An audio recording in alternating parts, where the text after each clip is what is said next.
Bonjour, bonsoir, bon après-midi à tous et bienvenue dans ce nouvel épisode d'Histoire de Daron. Je suis Fabrice, je suis votre hôte et cette semaine, je vous propose d'écouter l'histoire de Norman Tavo, qui est encore appelé Norman fait des vidéos sur YouTube ou encore tout simplement Norman. Si vous ne connaissez pas Norman, Norman est youtubeur depuis 10 ans maintenant.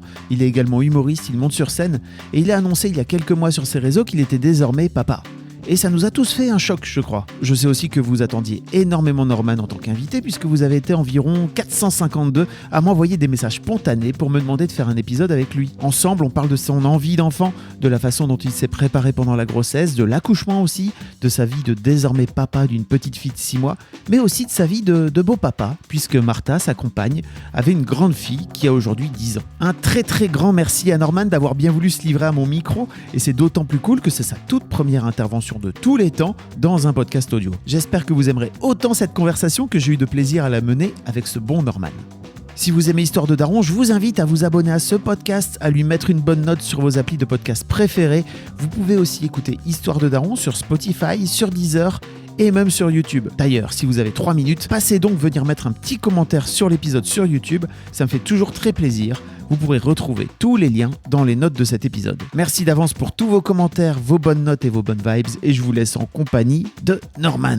Le petit micro rose, tout en virilité. Et fort. Bonsoir. Personne ne le voit, c'est ça l'avantage. 1, 2, 3, test. T'étais pas obligé de le dire. Personne s'en serait rendu compte que t'avais un micro rose. Il est culte, il est vraiment culte. Si vous me voyez là, c'est génial. Bon Norman, merci beaucoup d'être venu dans Histoire de Daron. Bah, merci de m'inviter. Merci d'autant plus que, comme tu me le disais là juste avant qu'on enregistre, c'est la première fois que tu viens parler de ta paternité. C'est la première fois d'un point de vue verbal. J'ai fait un petit peu l'écrit et tout sur deux, trois petites questions, mais jamais dans un podcast audio. T'as fait une vidéo aussi ? Eh oui, c'est vrai que j'ai fait une vidéo. Bah en fait, finalement, ouais, c'est pas la première fois. Par contre, ouais, c'est dans un peu. C'était des sketchs, ta vidéo. Oui, c'était des sketchs. C'était pas avec une vraie liberté de ton. Et c'est aussi la première fois que je fais un podcast audio. C'est vrai ? Je tiens à te le dire. Mais pourquoi ? Parce que j'ai pas été invité. Et voilà. Tu sais que j'ai vraiment 2 trucs qui me sont revenus très très fort depuis que j'ai créé Histoire de Daron il y a 2 ans. C'est quand est-ce que tu fais un couple de papa gay, tu vois ? Ah oui. Et le deuxième, c'est quand est-ce que tu fais Norman ? Ah non. Si, pour venir. Ah, c'est excellent. Je pense, et j'ai été le premier à. Je te l'ai, je pense, raconté quand on s'est appelé la première fois, mais à la rédac, là, ici, tout le monde a été un peu chouk quand t'as dit que t'étais papa. D'accord. Et moi aussi, le premier, tu vois, j'ai ce truc de ok, en fait, Norman, ça y est, c'est une grande personne, tu vois, ça y est. Alors, même si t'étais une grande personne avant, quoi, tu vois, mais il y a un cap. Et je pense que pour plein de gens, il y a ce truc de ok, le gars, en fait, il y a encore 10 ans, il était dans sa chambre, en train de faire des vidéos sur le ping-pong, là, et puis d'un coup d'un seul, pouf! J'étais le premier choqué aussi. Écoute, c'était pas prévu. Non, mais c'est vrai que bon, bah, la vie avance. Et puis surtout, moi, quand je faisais mes vidéos dans la chambre, comme tu dis, j'étais déjà un peu un faux ado parce que j'avais déjà 23 ans. Au tout début, j'avais 23 ans, donc ce qui est quand même vieux pour un très jeune, tu vois. Donc le temps passe et tout. Et puis bon, voilà, écoute, hein, c'est le cycle de la vie. Et bon, moi, je le dis vite fait en avant-propos. J'ai découvert ton podcast audio, donc Histoire de Daron. Et je savais pas que c'était toi. J'ai pas reconnu ta voix, le truc de ouf. Et j'ai trop kiffé. Donc au moins ça montre que j'étais sur un terrain neutre, pas influencé parce que je te connais. J'ai adoré. Et j'étais au fin fond de la nuit, j'arrivais pas à dormir, petite insomnie. Et je sais pas ce que j'ai tapé. J'ai dû taper papa, paternité. Je voulais en apprendre sur, tu vois, la paternité. Quand t'es jeune papa, tu te poses plein de questions et tu sais pas où trouver les réponses. Et j'ai trouvé Histoire de Daron et je me suis éclaté. J'ai écouté l'épisode où t'es avec ton ami Cédric, c'est ça. Cédric, je crois, en public. Voilà pourquoi je pensais qu'on serait en public. En fait, on est dans un KGB, en fait, très bien décoré, mais très sympathique. Et voilà. Donc tout ça pour dire que écoutez Histoire de Daron, abonnez-vous au podcast, mettez une bonne note sur iTunes. Tu connais les trucs, tu sais comment ça marche. C'est un peu le message abonnez-vous et mettez la cloche, quoi, tu vois. Oui, c'est ça. Ouais. C'est un peu pareil. Avant de rentrer un peu plus dans le vif du sujet, ça te vient d'où, toi, l'envie d'avoir des enfants ? Ça a toujours été là ? Ouais, ça a toujours été là. Depuis toujours, je me suis dit, impossible de me voir dans la vie future sans enfant, quoi, tu vois. Mais je savais pas à quel moment de ma vie ça allait arriver, puis ça arrivait comme ça. C'était pas prévu, c'était pas planifié. Je sais qu'il y a peu de temps, j'ai parlé à un collègue qui était maquilleur, et il me disait, moi aussi j'ai prévu avec ma femme d'avoir des enfants, on va les faire en avril. Le mec, il a prévu le mois où ils vont les faire. Je trouvais ça excellent. Et bon, moi, c'est pas passé comme ça, hein, mais chacun a son histoire et moi, je suis très content. Voilà, je regrette rien du tout, c'est parfait. Ça pouvait pas être mieux. T'as toujours eu un rapport aux enfants cool ? Ouais, moi j'ai une petite nièce qui a 5 ans maintenant, tu vois, ça m'a un petit peu de... Avec ma sœur, on est très proches, donc j'ai eu un petit peu les avant-goûts, tu vois. Donc moi j'avais que les côtés cool, pas les côtés relous par contre. Donc quand je quittais la maison de ma sœur, quand on avait joué un peu avec la petite nièce et tout, elle se mettait à chialer, genre c'était le moment où elle allait être relou, tu vois. Bah ça je l'avais pas. Et donc ça m'a donné... de très bons moments pour faire. Elle est à toi ? Exactement. Maintenant j'ai la totale. Mais c'est vrai que oui, ça m'a forcément donné envie. Puis, bon, je le dis, on s'est toujours fait une petite promesse avec ma sœur. Vu qu'elle a 4 ans de plus que moi, on s'est toujours dit qu'on voulait des enfants on a toujours voulu avoir des enfants du même âge, tu vois. Et comme là, elle avait 3-4 ans, ma petite nièce, bon, ça a commencé à être le moment. Bon, c'est pas la seule raison, mais c'est l'un des petits arguments, tu vois, qui m'ont. Cette pression de ma sœur a fait un enfant, il faut que j'en fasse un désormais. Bah ouais, non, en fait, c'était un mélange d'arguments et puis une envie avec ma compagne, voilà, qui était un cumul de tout, un tout. Alors, il y a un truc qu'il faut préciser aussi et que tu m'as très vite dit, c'est que t'es pas que papa, t'es aussi beau papa. Exactement. Le mec a vraiment pris un pack familial. Ouais, j'ai souscrit un pack familial. J'ai aussi une belle fille adorable. Parce que ma compagne avait déjà une fille de 10 ans, donc. Donc voilà, j'ai 2 filles maintenant, on va dire. Mais donc ta compagne, elle a à peu près ton âge, c'est ça ? Ouais, elle a 30 ans. Donc elle l'avait eu assez jeune pour le coup, sa première fille. Ok. Et voilà, donc je me retrouve dans une situation vraiment... À la maison, c'est un peu les Simpsons. C'est-à-dire que je passe d'une ambiance colocation un peu à doigt tardé, je vais pas te mentir, avec mon meilleur pote. Voilà, on est resté en coloc pendant 5 ans dans nos slips sales. Et tout d'un coup, bon, voilà, je me retrouve un petit peu dans une ambiance familiale avec les 2 petites, où forcément, tu es obligé d'être carré. Tu peux pas être un gros junkie avec 2 petites vies à la maison dont tu es responsable.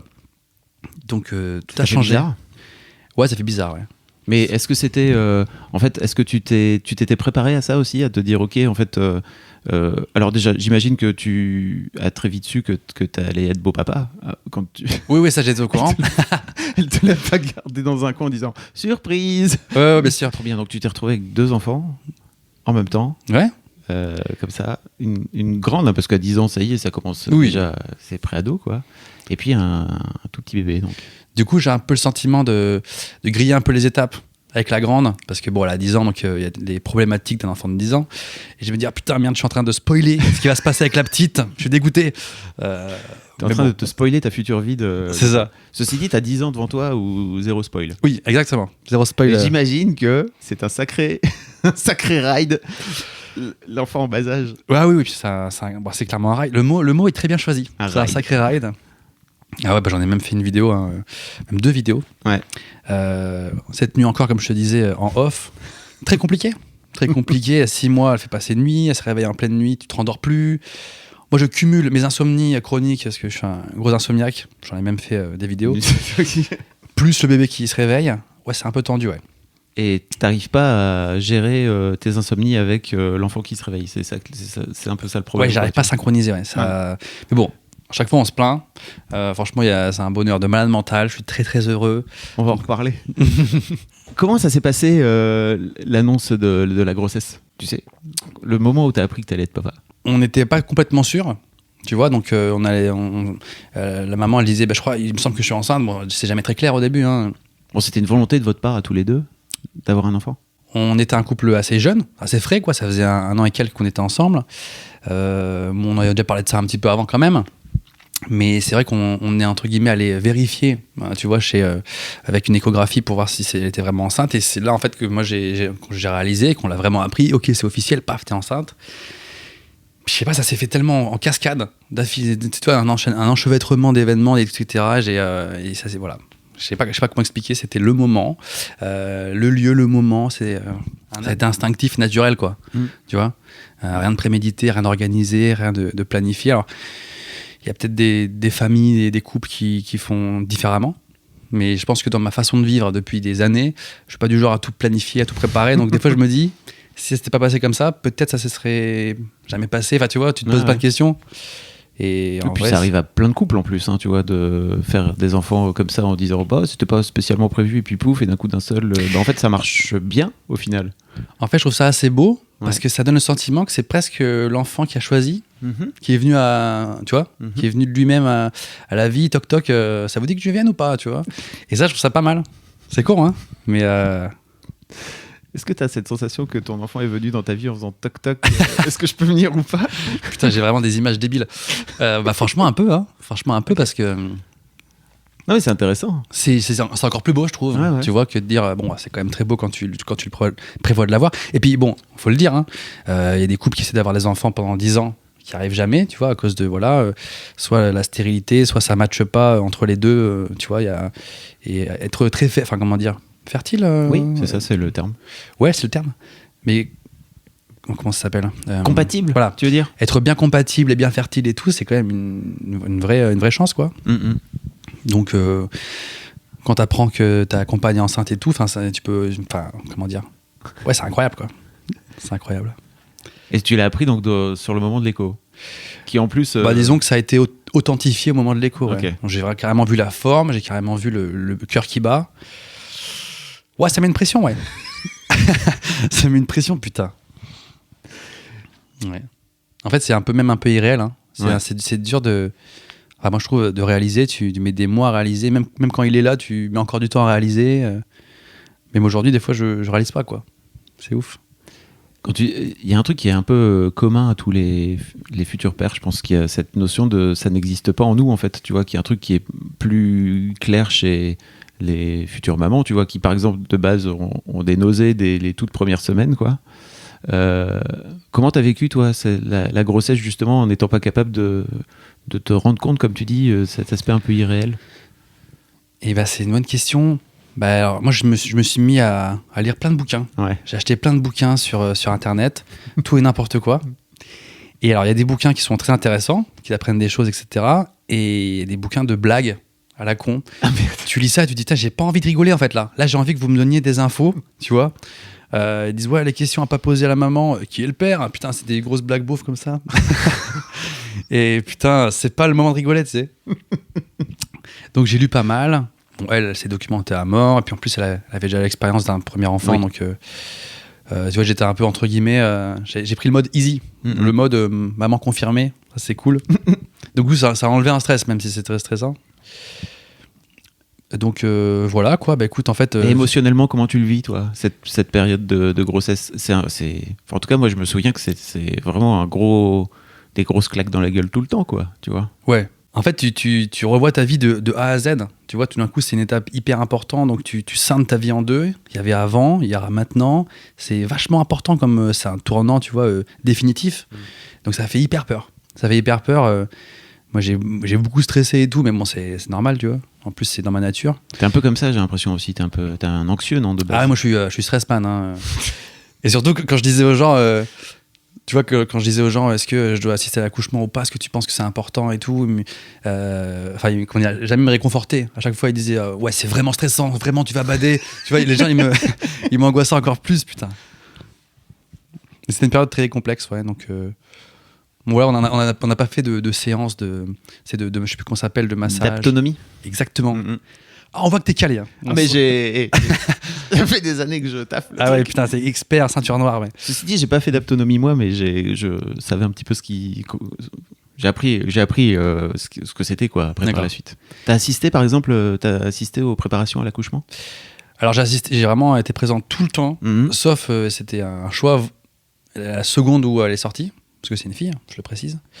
Non, on l'a même pas dit. Je l'ai même pas dit, je le dis de moi-même, c'est une fille. À la seconde où elle est sortie, on va dire les 10 minutes où elle est sortie, parce que c'est très, très rapide, je suis sorti. Donc je l'ai eu en audio, je l'ai eu en podcast audio, mais pas en visu. Quoi. T'arrivais pas à gérer les émotions? Ah ouais, je sais pas pourquoi, j'avais peur que la Terre explose, j'étais en stress, j'avais peur de m'évanouir, j'avais peur de... Et puis bon, la maman était au courant que je comptais sortir juste ce petit laps de temps. Puis tu l'avais prévu? Un peu, ouais. Ok, d'accord. Parce que tout ce qui est un peu sang et tout, moi je suis sensible à mort, tu vois. Et c'est con, mais j'avais pas envie de faire une syncope au moment de sa naissance, j'avais envie d'être hal, tu vois. Ouais. Et je regarde, ça s'est passé, mais comme dans mes rêves, parfait. Donc j'ai eu, moi j'étais en larmes, émotion au max. Impossible de gérer mes émotions, vraiment. C'était trop émouvant parce que c'était comme avec les sages-femmes à l'intérieur, c'était comme un petit moment sacré que j'ai entendu, mais sans le vivre complètement. Enfin, c'était trop mignon, en fait. Je sais pas comment expliquer. Mais c'est marrant que tu aies eu ce truc de vouloir d'avoir prévu que en fait ce moment-là t'arriverais pas à le gérer, et donc J'ai peur que l'émotion soit trop forte. moi par exemple je l'ai pas géré, et donc je me suis fait sortir par une des sages-femmes qui m'a dit monsieur vous êtes tout blanc et ça va pas. Bah, j'avais peur de ça, tu vois. Et en fait elle m'a dit on ne peut pas vous gérer, et en fait je suis sorti pendant 5 minutes le temps d'aller boire un verre d'eau, quoi, tu vois, et de ce fait là j'ai raté j'ai raté l'accouchement, mais je l'avais pas prévu, et en même temps c'est pas grave parce que ça enlève rien au moment, quoi, tu vois, mais vraiment j'ai ce truc de ok en fait je suis vraiment j'ai pas réussi à gérer ce truc, trop faible, trop dur, quoi, tu vois. Mais t'as été le guerrier d'être allé jusqu'au bout, enfin jusqu'au bout de ce que tu peux. Mais c'est intéressant que t'aies toi-même tu vois, anticipé entre guillemets le fait que t'allais pas réussir à le gérer, quoi. J'avais pas pensé à ça moi de base, tu vois. En fait j'ai eu beaucoup de récits comme le tien. Franchement j'en ai eu 5-6 comme ça de potos papa qui m'ont dit ça, et dans les magazines, enfin dans les livres que j'ai lus, je voyais souvent cette remarque, vous risquez de tomber dans les pommes. Enfin, je sais pas, j'avais pas envie de perdre le contrôle de moi-même, tu vois. Du coup, voilà, ça a été un choix, et franchement, c'était nickel, ça s'est passé trop bien. La maman, elle a pas du tout souffert. Franchement, ce moment était magique parce que je me rappelle, on était tellement zen. On arrivait à la maternité. Bon, moi, je lui faisais j'avais une technique pour les tirer pour qu'elle ait un peu moins mal, parce qu'elle hurlait et tout, elle pleurait. Et dès qu'elle a eu la péridurale, tout d'un coup, elle était ultra zen, limite défoncée. Tu vois ce que je veux dire? Un peu high. Elle était complètement cool, elle avait plus du tout mal. On s'est mis à mater The Mask sur l'iPad. Ah ouais. Le temps que le bébé descende, mais comme si on était à la maison, quoi. Mais pourquoi The Mask? Parce que je sais pas, on cherchait un film, et c'est mon film préféré, l'un de mes films préférés, tu vois. C'était pas prémédité. Moi j'ai une petite dalle, je me suis commandé un Burger King. Elle pouvait pas manger, tu vois. Donc petit Burger King devant The Mask. J'avais oublié qu'on était à l'accouchement, tu vois. Elle était un peu stone, hein. Elle était vraiment dans les vapes. Et tout d'un coup elle dit c'est marrant, je sens une tête là. Et donc elle appelle la sage-femme. Et la sage-femme m'a fait ouais, c'est en effet une tête, on va y aller, tu vois. Et au moment où elle a dit on va y aller, mon cœur est passé à 30 000 BPM. Et c'est là que j'ai dit vas-y, je vais sortir là, en fait. Ça va être ok? Oui, on sort. Petit entracte. J'en profite pour faire une petite pub pour ma chaîne YouTube. N'hésitez pas à vous abonner en masse. J'en perds de buzz là, donc n'hésitez pas. T'as tellement peu d'abonnés. Bon, comment ça se passe la rencontre avec ton enfant? Très belle rencontre, écoute, on s'entend super bien, on a un bon feeling. Non, je parle des premiers instants. Ah oui, les premiers instants, pardon. Le mec à côté de la plaque. Putain, alors écoute, je suis arrivé dans la pièce, larme totale. La sage-femme a ouvert la porte, elle a dit c'est le moment. À ce moment-là, tout s'éteint autour de moi. Il y a vraiment plus que la maman et le bébé. Tu vois, je sais même plus qui y avait dans la pièce à ce moment-là. Je sais plus s'il faisait jour, s'il faisait nuit. Enfin bref, tout s'est éteint. Et puis je vois ce bébé, je me dis putain, mais il est énorme, il bouge, tout est fait. Enfin, j'ai l'impression qu'on avait triché, qu'on avait sauté une étape. Tellement il était. J'ai l'impression qu'il avait 2 ans, quoi. Tu vois ce que je veux dire? Il était super bien développé, quoi. Dans ma tête, je me suis dit putain, c'est une petite grenouille, un petit animal, quoi. C'est vivant, c'est trop bizarre, quoi. C'est hyper bizarre. C'est juste que tu savais pas à quoi ressemblait un nourrisson tout petit, c'est ça? Ah ouais, j'avais jamais vu un être humain si petit, en fait. Oui. Parce qu'elle avait 3 minutes. J'ai encore sur mon iPhone la première photo. Le bébé avait 3 minutes, quoi, tu vois. C'est ouf. Encore tout crado et tout, machin. Ouais, plutôt violet. Et après, on a fait un petit pot à pot. Bon, je pense que les gens qui nous écoutent savent ce que c'est. C'est des termes qui reviennent souvent dans ouais, voilà. Le fameux pot à pot. C'est trop marrant parce que t'as fait style. T'as vu, je connais un mot. Le mec connaît un mot. Bon, pour ceux qui ne savent pas, en fait, la sage-femme invite le papa à se mettre torse nu et à prendre le bébé contre son torse, avec une sorte de petit turban, quoi, pour qu'il y ait un contact un peu, je sais pas comment expliquer, mais physique, hein. Un contact physique et une sorte de chimie entre le corps du papa et du bébé, parce que c'est vrai que ça fait 9 mois que le papa attend d'avoir le bébé, tu vois, physiquement, quoi, et sentir que le bébé tout de suite c'est son père, quoi. C'est génial parce que de mon temps, ça n'existait pas. Et c'est vrai que j'entends plein de nouveaux parents le dire très régulièrement, enfin de nouveaux pères, qui font tout de suite un pot à pot et tout. Mais moi, j'ai pas fait ça, quoi. Tu vois, moi, je suis allé aider, enfin nettoyer, regarder, enfin tu vois, tout de suite après, quoi, quasiment. D'accord. C'est marrant. Donc tant mieux, quoi, tu vois. C'était bien ce moment. C'était pas mal, ouais. Ouais, c'est trop bizarre, quoi. Ce petit, peut-être tout petit, mais il est déjà tout chaud, tout. Évidemment, tu te poses 1000 questions. Je me disais, Donc ça, c'est mon enfant, ce qui me ressemble, mais il a une tête vraiment de crapaud, hein, donc c'est trop chelou. T'es du père, hein. Franchement, j'étais du père. J'ai des photos de ce moment. Bon, c'est des photos ultra private, mais je suis tout en larmes là. C'est assez priceless, quoi. Voilà. Et puis ensuite, on a fait la suite. Elles m'ont expliqué. Alors je me rappelle, on a fait Alors moi, j'ai un petit coup de gueule. Tant que je suis au micro. C'est le moment.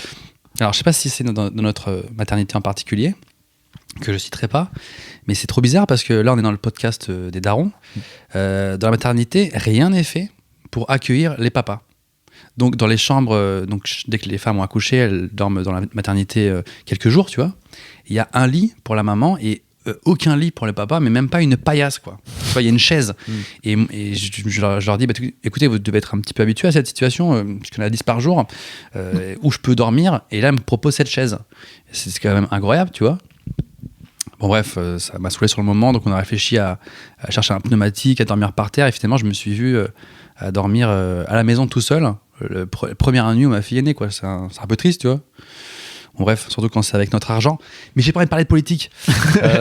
Non, mais je te comprends. Et j'avais eu un peu cette sensation. Je me demandais si ça avait évolué depuis, en fait. Mais moi, j'avais la sensation que pendant tout le process de la maternité, il n'y a rien qui est fait. Enfin, comment dire ? Ta place n'est pas pensée. Et même dans la salle de travail, en fait, tu vois, moi, je me souviens qu'il y avait un pauvre tabouret qui traînait, qu'en fait, j'avais dû réquisitionner, mais il n'était pas fait pour. Tenez, en fait, monsieur, vous pouvez vous installer là.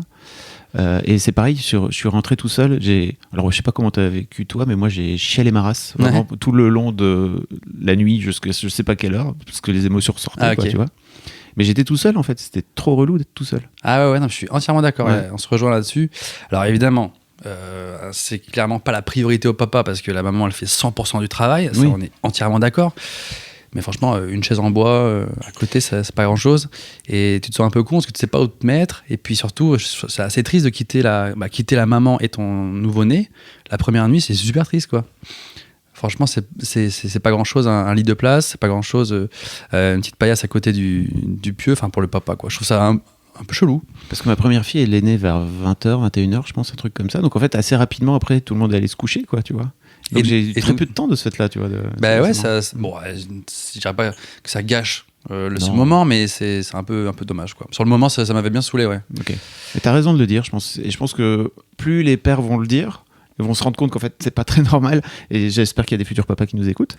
Et de venir juste revendiquer, est-ce qu'il y a moyen d'avoir un endroit ? Est-ce que vous pouvez pas me mettre un lit d'appoint ou un truc comme ça, quoi. Donc, si Emmanuel Macron entend ce podcast, est-ce que vous pourriez réagir, s'il vous plaît ? On va lui envoyer. at Manu Macron. Ok. Comment se passent les premiers jours ? Premier jour, le lendemain matin, réveil. Tout seul à la maison, musique à balle, l'homme le plus heureux du monde. Je saute, parce qu'en fait j'étais tellement stressé de l'accouchement, t'as peur qu'elle sorte avec un bras en moins, qu'il y a un truc chelou qui se passe. Enfin bon bref, tu te poses 1 million de questions, t'as peur d'avoir peur. Et là tout était comme dans un rêve, parfait. Donc j'étais tellement heureux, soulagé, heureux et tout. Et après succession de trucs cultes, alors t'as l'impression que c'est ton anniversaire. Parce que, un triple anniversaire à la maman, au bébé et toi, tout le monde débarque à la maternité, des petits cadeaux, tout le monde est heureux pour toi, c'est le smile. Non, c'est génial, une période géniale, quoi. Même encore maintenant, ça fait 6 mois, tout le monde dit félicitations. Et moi, je fais, moi, je n'ai pas fait exprès, mais je suis très content. On a finalement peu de rôle, nous, dans ce process de c'est vrai, putain. En tant que mec. Bon, après, le rôle arrive rapidement. Hein. Je peux te dire que la nuit, je me réveille pas mal, ouais. Mais... Non, ensuite, les premiers jours, c'est un défilé, quoi. Et c'est vrai que les micro-nuits, parce qu'au début, elle se réveillait toutes les 2 heures, tu vois. Putain, c'est vraiment un détail, quoi. On dirait que t'as emmagasiné 1 an de sommeil en avance pour pouvoir préparer ce truc-là, quoi. La nature, je pense que la nature est plutôt bien faite, en tout cas dans les premières nuits, quoi. C'est bien foutu, parce qu'en fait, il y a une sorte de... Comment ça s'appelle quand tu fais du sport, l'endorphine. Voilà, une sorte d'endorphine dans le cerveau, enfin, un truc dans ce style-là, j'ai l'impression. Ouais, t'es claqué, mais tellement heureux. C'est un détail d'être épuisé quand t'as créé un être humain. C'est ouf. Comment ça se passe entre vous deux aussi, les premiers ? Parce que c'est compliqué, en fait, de passer de 2 à 3. Ouais. Voire même, alors j'imagine vous, de 2 à 4. Ouais, au début c'était à 3, mais très vite à 4. De 2 à 3, c'est un truc qui est un peu tricky aussi, je pense qu'on n'en parle pas assez. Alors sans vouloir rentrer dans les détails de ta vie privée, quoi, mais est-ce que t'as des Comment ça s'est passé entre vous, quoi? Vous avez réussi à trouver vos rôles, etc. Ouais, non, alors, j'en parle un petit peu dans mon spectacle. Le mec qui place sa promo. Oui, parce que tu as fait un premier spectacle il y a 4 ans. Attends, ouais. C'est ça, 4 ans, 5 ans, je sais plus. Ouais, c'est ça, 4 ans, ouais. Et là, tu es en train d'en écrire un nouveau. Qui est quasiment terminé, qui s'appelle le spectacle de la maturité. Le mec a tout prévu, sa petite promo et tout. Non, mais je disais même pas ça pour la promo. Non, mais c'est normal que tu en parles parce que tu parles de ta vie dans ton premier spectacle, donc je vois pourquoi tu parlerais pas de ta vie dans ton deuxième. Oui, voilà. Donc je parle pas que du bébé, mais il y a un petit passage qui parle de ça. Et en particulier, cette question, je parle un petit peu du baby clash. Donc ça porte carrément un nom en anglais. C'est-à-dire que souvent, après des naissances, pas toujours, mais voilà, il y a souvent des petites tensions entre au sein du couple parce que c'est super compliqué à gérer, quoi. Je savais pas qu'il y avait un nom. Baby clash, tu m'apprends. Ouais. Ok, je connaissais pas. On dirait qu'il y a toujours un nom en anglais pour tout, de toute façon. Baby clash, bon voilà. Ok. Et bah ça se passe bien, mais bon, c'est vrai que en fait, je crois que l'épuisement tape sur les nerfs, et c'est vrai que quand t'es en train de changer une couche et que ça hurle dans tes oreilles et que t'as pas dormi depuis 1 mois, et puis que tout d'un coup la maman elle fait une remarque sans faire exprès, un peu trop piquante, enfin tu sais, très vite ça monte un peu dans les tours, mais franchement c'est ultra classique, quoi. C'est vraiment, quand tu parles aux autres parents, c'est la banalité atomique, et j'ai l'impression que c'est bien redescendu là. Maintenant elle a 6 mois, c'est bien redescendu, et puis vous avez retrouvé votre rythme. Ouais, alors moi je m'occupe. La maman est une battante, une très très bonne maman, elle déchire à fond. Et moi j'essaie de m'en occuper beaucoup aussi, donc je la laisse pas du tout faire tout. Mais du coup on se répare, c'est un peu 50-50, quoi. Même si elle a tendance à faire beaucoup plus parce qu'elle est comme ça. Et du coup, des fois on compte un peu. J'ai donné 2 biberons et demi et toi seulement 1. Enfin tu vois, ça c'est ridicule, quoi. Mais dans le quotidien, on fait souvent des choses ridicules. Donc du coup, c'est un peu la guéguerre, savoir qui va se lever en premier, qui a donné tant de biberons. C'est un peu nul, mais... Non, mais c'est une façon comme une autre d'essayer d'aller vers une égalité, quoi, tu vois. Bah ouais, c'est ça, en fait, tu veux récupérer, même pour gagner 1 heure de sommeil, t'es prêt à faire des chamailleries, tu vois. Donc ça vient de là, en fait, le petit baby clash, quoi. Et c'est pareil pour beaucoup de gens, quoi. Ouais. Comment tu vis le fait d'avoir une fille? Ah, bonne question. Bah écoute, trop bien. Je sais qu'il y a plein de mecs qui voudraient plutôt avoir un garçon pour plein de bonnes raisons. Comment tu savais, toi, que t'allais... Est-ce que vous saviez que c'était une fille pendant la grossesse? Ou Oui. vous avez voulu garder le... Tu sais, ouais, bien sûr. Non, on a voulu le savoir le plus vite possible. Ok. Et en fait, ça a été un coup de théâtre. Parce que, en fait, le simple fait de dire le bébé, inconsciemment, tu t'installes dans la tête que ça va être un garçon. Donc, à chaque fois, on disait le bébé, sachant qu'on n'avait pas du tout le sexe. Et donc, à la fin, on a commencé à chercher des prénoms pour garçons. Et genre, on avait 10 prénoms pour garçons, en plus des très très beaux prénoms. Donc, si un jour, on a un garçon, il y a des prénoms au chaud. Pour le petit deuxième, quoi. Et du coup, c'est bête, hein, mais juste pour une question de pronoms, quoi. Et quand il nous a annoncé que c'était une fille, coup de théâtre atomique. Non, moi, j'étais tout aussi content. Franchement, j'avais aucune préférence, quoi, pour le sexe, tu vois. Donc voilà, on n'était pas du tout préparés. Mais c'est bizarre, ce truc, hein. Je sais pas si toi, je me sens que t'as des filles aussi. Ouais, j'ai 2 filles. Je sais pas si t'as des sentiments aussi. En fait, moi, je voulais des filles. Donc, si tu veux, je suis jamais parti du principe que c'était des garçons. Donc, c'est plutôt cool. Mais le bon, mais je comprends ce que tu veux dire, tu vois, le simple fait de genrer le bébé comme ça, forcément tu pars du principe que c'est un garçon. C'est marrant.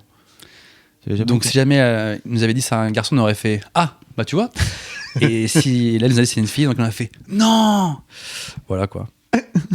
Le seul petit bon, voilà, je suis trop content. J'aimerais pas que ce soit un garçon, c'est parfait. Je ne veux qu'elle soit inchangée, elle est parfaite.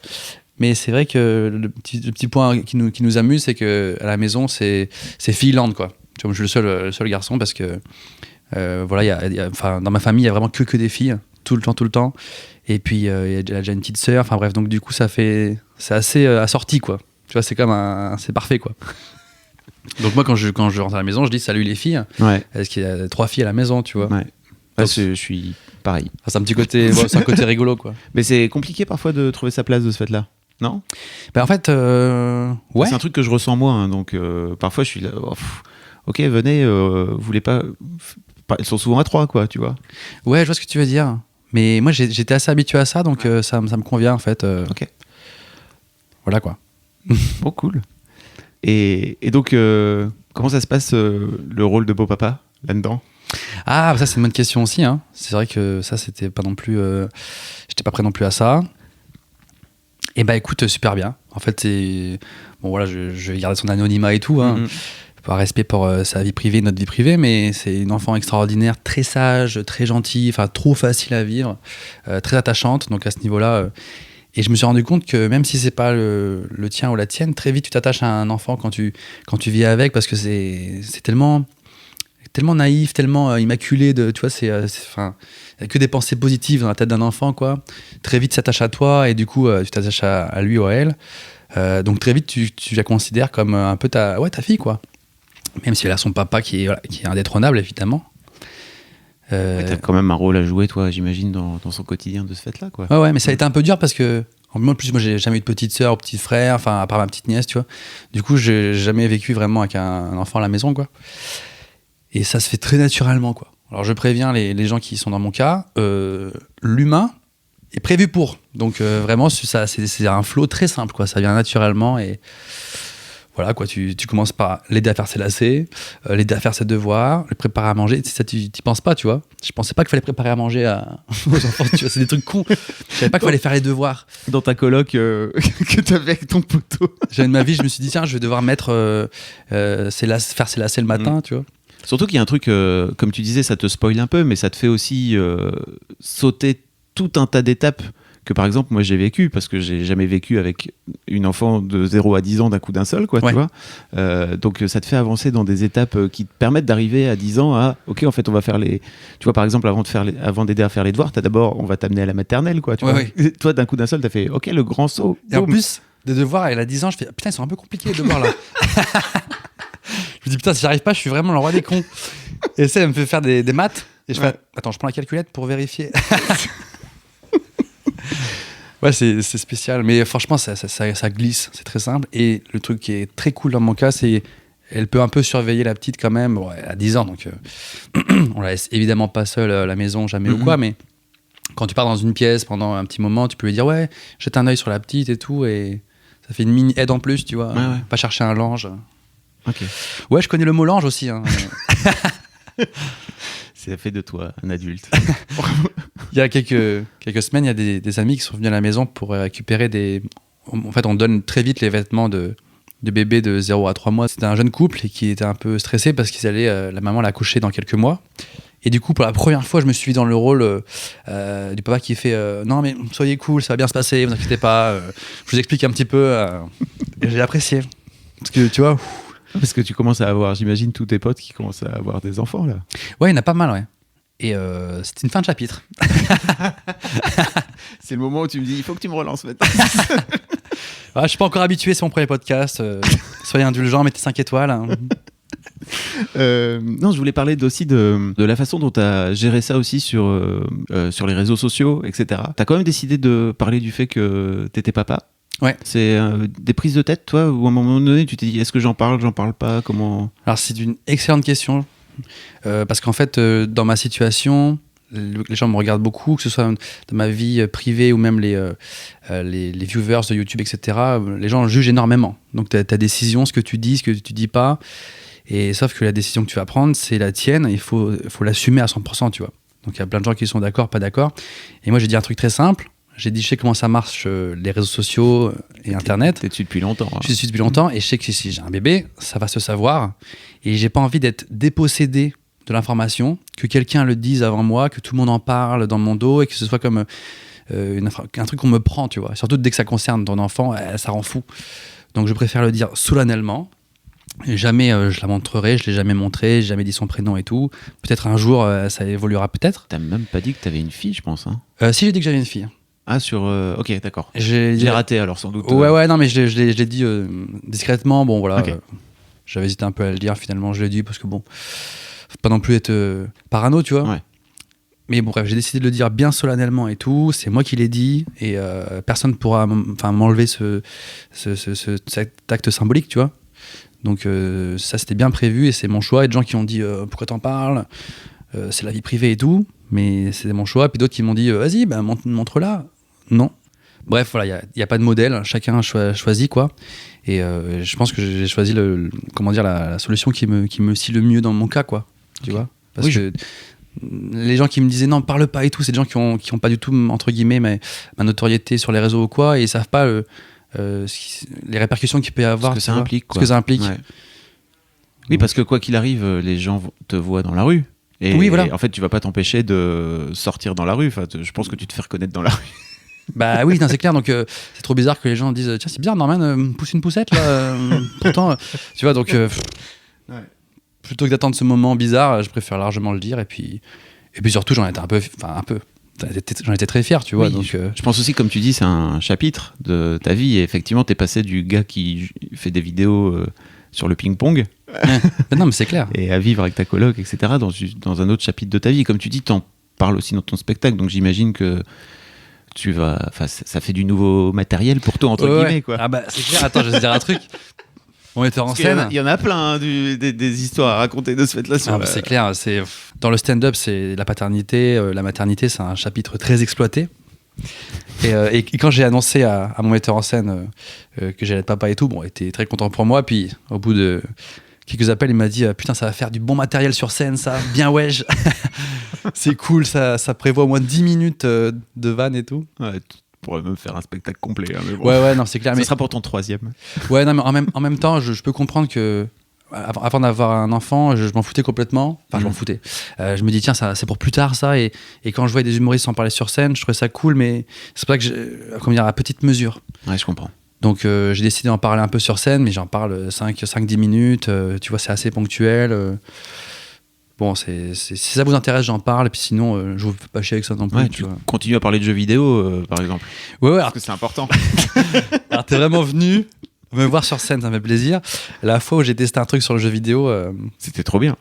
C'était cool. Je pense qu'il faut garder ce truc-là, justement, comme tu dis, tu vois, tu restes quand même le gars qui veut continuer à jouer à World of Warcraft, quoi, tu vois. Je pense que ça, c'est important. Même si dans ce passage, ça parlait de jeux vidéo, mais le sous-texte, c'était le mariage. Donc, j'en ai trop dit. Tu parles de couple? Ouais, j'en parle de couple. Donc ouais. Ok, cool. Il y a une question que je pose à tous mes invités à la fin de chaque podcast, ou presque. C'est qu'est-ce que tu as envie de dire à ta fille qui va peut-être écouter ce podcast dans l'internet dans 10 ans? Waouh! Et qui saura qu'en fait c'était ton premier podcast de tous les temps. Ah ouais. C'est marrant comme question, non? Ouais. C'est troublant. C'est assez troublant, je sais pas. Attends, j'essaie de faire une blague et en même temps j'essaie de trouver un truc un peu sérieux. Pourquoi t'as envie de faire une blague? Moi, je suis un con. En fait, à chaque fois, je fais des blagues à chaque fois et je devrais pas en plus. Est-ce que tu fais des blagues pour pas dire pour cacher les trucs oui, bien sûr. un peu sensibles? Alors, premièrement, c'est une sorte de un peu mon job. Donc des fois, j'essaie d'en faire un maximum. Des fois, c'est une manière un masque pour cacher des choses que tu peux pas dire. Ça, c'est clair. Et parfois, ça me porte préjudice. Tu vois. Bon, là, je fais un petit écart, mais dans certaines vidéos, je me rends compte que je cherche la blague tout le temps, tu vois, parce que j'ai envie de divertir l'audience, entre guillemets.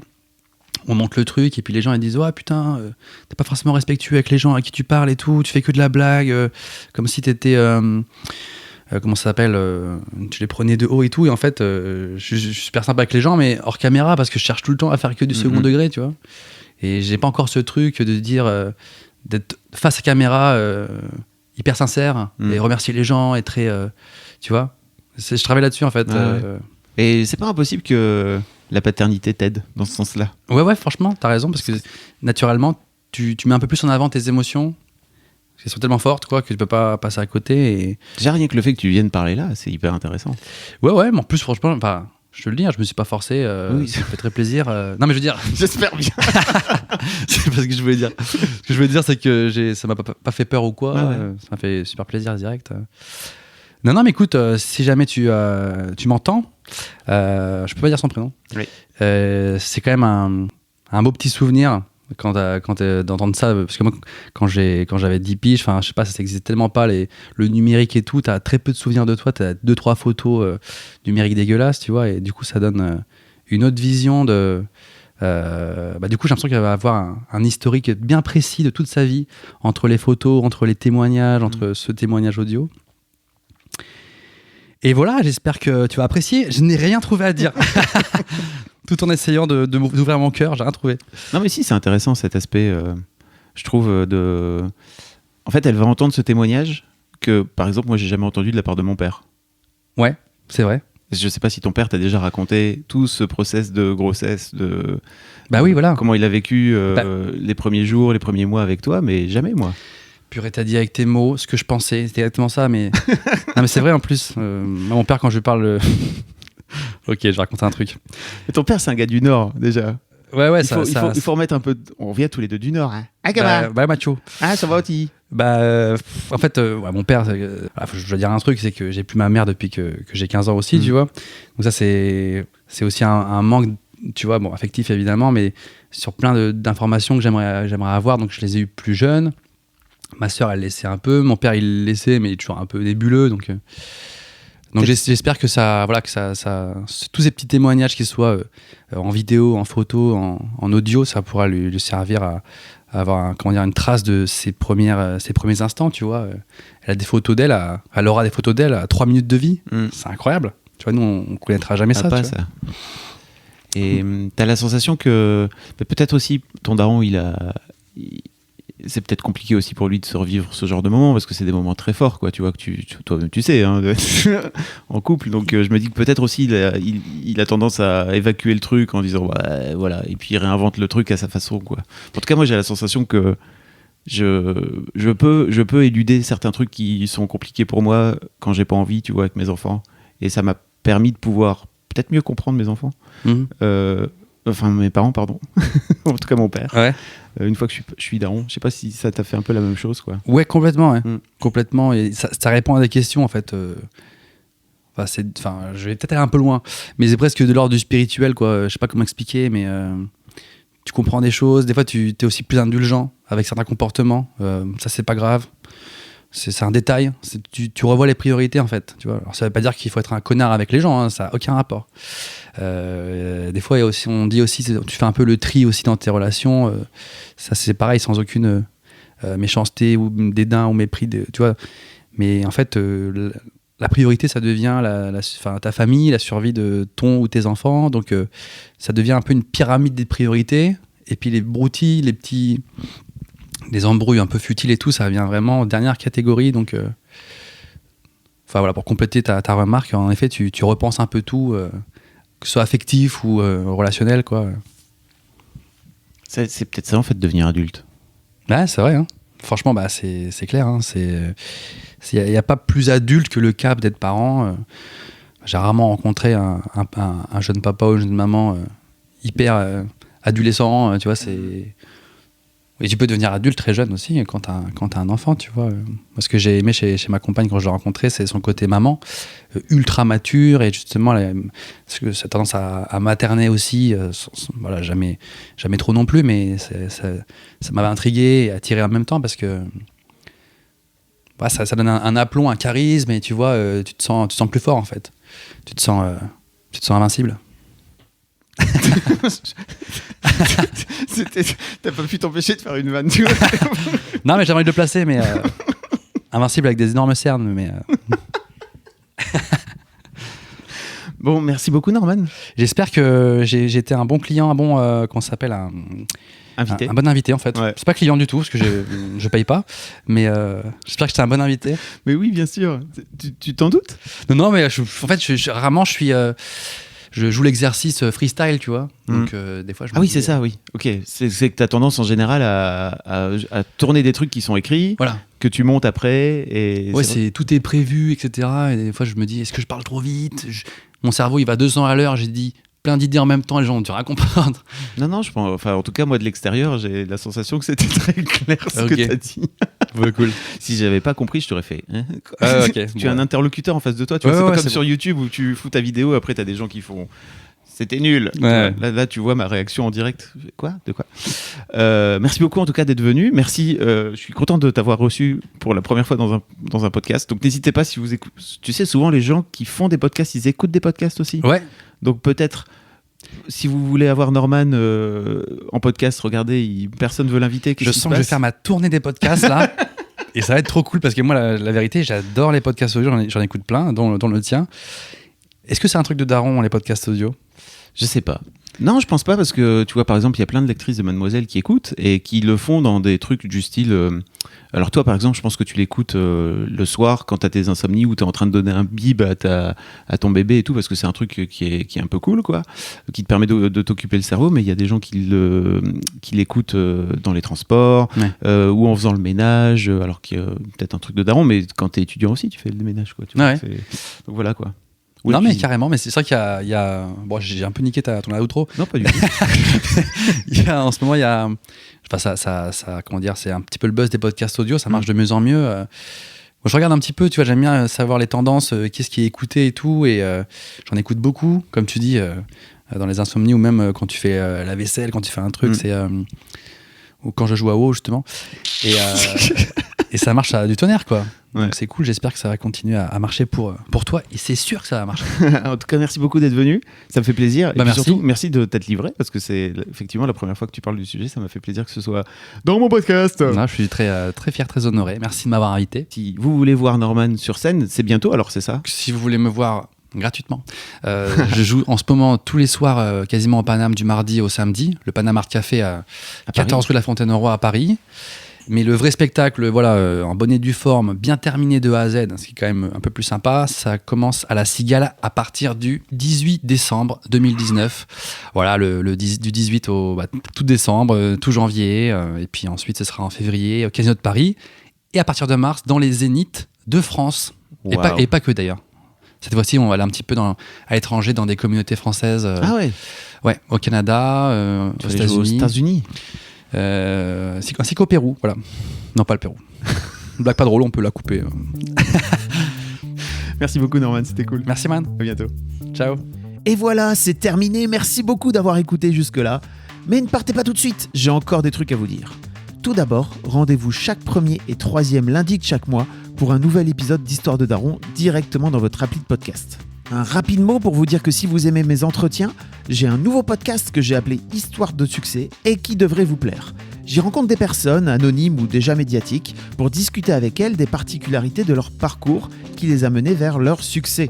Je vous mets tous les liens pour vous abonner dans les notes de cet épisode. Ensuite, si vous voulez réagir sur mes réseaux sociaux, vous pouvez m'envoyer des messages, soit sur mon Instagram perso, je suis sur FabFlorent, FabFlorent, soit sur l'Instagram qui est dédié à Histoire de Daron. Vous pouvez venir sur Histoire de Daron, Histoire avec un S, Daron avec un S, tout attaché. N'hésitez pas vraiment à m'envoyer un message, ça me fait toujours plaisir et je fais en sorte de répondre à tout le monde. Enfin, j'essaye en tout cas parce que vraiment vous êtes très nombreux. Enfin, si vous avez une histoire de daron un peu particulière ou une situation qui fait de vous un daron un peu à part, n'hésitez pas à venir témoigner à mon micro. Vous pouvez m'envoyer un mail sur histoirededaron@gmail.com, histoire avec un S, daron avec un S, tout attaché, @gmail.com. Merci d'avance, merci aussi pour votre écoute et votre fidélité. Et d'ici le prochain épisode, je vous souhaite une très belle vie.